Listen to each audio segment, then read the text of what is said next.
Salve pessoal, tudo bem? Conforme prometido, depois do Natal, né? Depois da ceia de Natal, inclusive. Acho que depois da ceia tô até um pouquinho mais inchado, né? Um pouquinho mais bombadinho, né?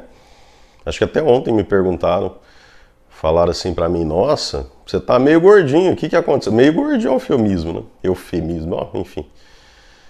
Você tá meio gordinho, o que aconteceu? E eu respondi assim, olha, eu tenho duas opções, né? Ou eu sou um Pokémon e alguém me evoluiu, ou eu comi, no caso. Acho que a segunda opção é um pouco mais verossimilhante, certo? Mas é isso, né? E ainda tem festa de fim de ano.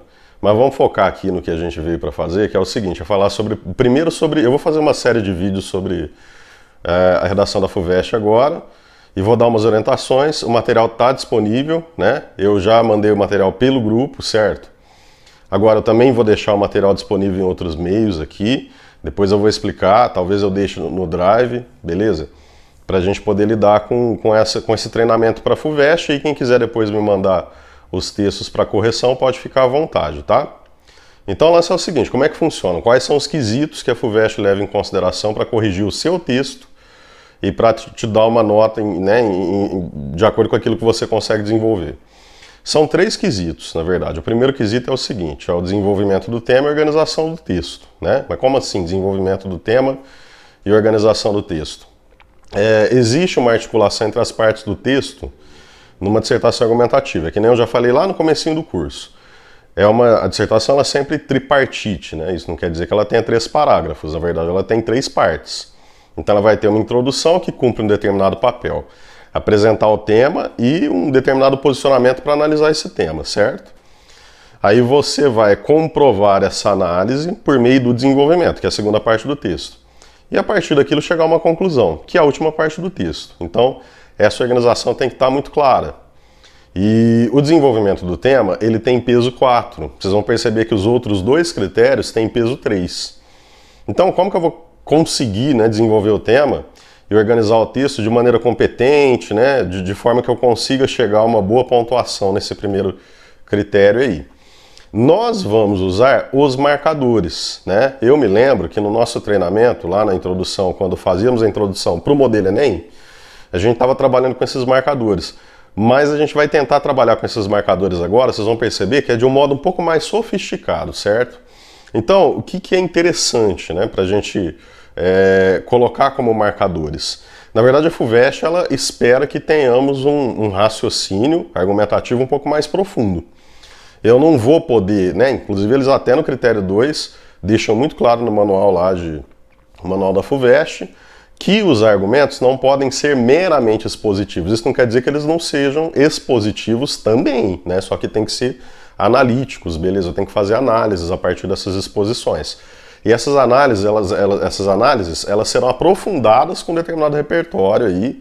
E esse repertório, né, da filosofia, desde a filosofia antiga até a sociologia e filosofia mais modernas, né, mais contemporâneas, a FUVEST costuma valorizar bastante, tá?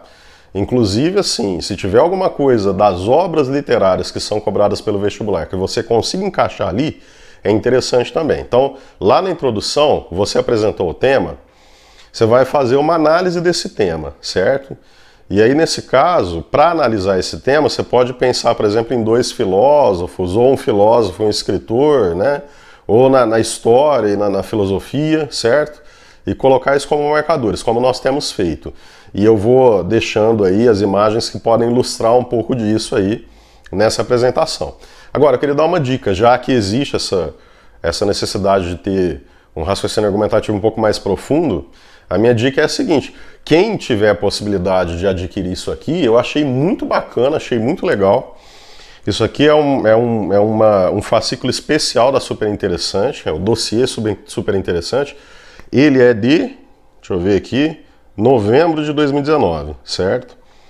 Então, novembro deve ter aí, eventualmente a gente pode achar alguma banca ainda, caso não achem alguma banca, pode ser que pela internet vocês consigam também. Isso aqui é o dossiê Super Interessante e o nome desse fascículo é A Filosofia Pop, certo? Então, esses filósofos não só filósofos, né, pensadores mais contemporâneos, e que atinjam lá, a filosofia pop do século XXI, certo? Esses que atingem um determinado patamar de conhecimento um pouco mais, do que as pessoas conhecem mais, né? que na verdade começam a ser divulgados de maneira muito insistente pelas mídias sociais e vão virando meio que celebridades do mundo filosófico, né? Esses caras, essas pessoas aqui, inclusive alguns nós já usamos antes como repertório também, eles têm ideias bastante conectadas com aquilo que acontece no mundo atual, né? Então acho muito legal, é uma forma de apresentação muito didática também, porque é um fascículo, uma revista, né? Então, tipo, dá para você ler um pouquinho aí de cada vez, senta, ler um pouco, né? Tá chegando a prova da FUVEST, não tem muito mais o que ficar revisando, então de vez em quando você tá de boa lá e tal, tá na beira da piscina, pô, deixa eu pegar a revistinha aqui, deixa eu ler aqui, Pensamentos Profundos no Mundo Líquido, Zygmunt Bauman, né? Aí ele vai falar de Bauman, eu vou ter Bauman aqui no começo, depois eu vou ter a Filosofia no Dia a Dia de Todo Mundo, né? Que é aqui com Alain de Botton. Aí tem vários outros pensadores, inclusive tem aqueles mais pops brasileiros, né? Mário Sérgio Cortella, que nem todo mundo, o pessoal meio que considera dentro de certos âmbitos, considera um pouco de autoajuda, mas aí tem o Leandro Carnal, né? Tem o Eduardo Gianetti, certo? O Clóvis de Barros Filho, beleza? Então achei bem interessante isso aqui, para que nós tenhamos ideias conectadas com temas que podem surgir para a FUVEST, para essa forma de organização, beleza? Então vamos lá, introdução. O que a gente vai fazer em introdução para organizar bem esse texto e desenvolver bem o tema? Assunto, certo?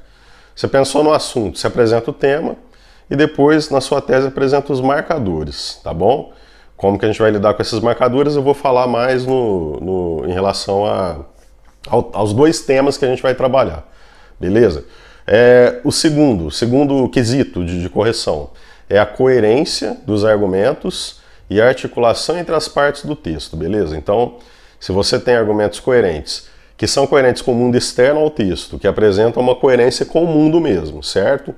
Você escolheu pensadores, de repente, que tem uma conexão mais visível com o tema que você está discutindo, certo? E são argumentos que não se contradizem, ou não contradizem, como eu disse, o mundo externo ao texto. Tá ótimo, né? A articulação entre as partes do texto é feita, evidentemente, pelos conectivos, né? Pela progressão do texto ali. E o último critério é a gramática. Gramática e adequação, né? Correção gramatical, no caso, em relação à norma padrão, certo? E adequação ao vocabulário. O vocabulário que é adequado para esse tipo de texto. Então, olha só, vamos lá. Vamos supor que você tenha tirado no primeiro... deixa eu falar. Cada critério são 3, né? Cada critério vale de 1 até 5, beleza? Só que, como eu disse, o primeiro critério tem peso 4 e os dois outros têm peso 3. De modo que a nota pode chegar até 50, certo?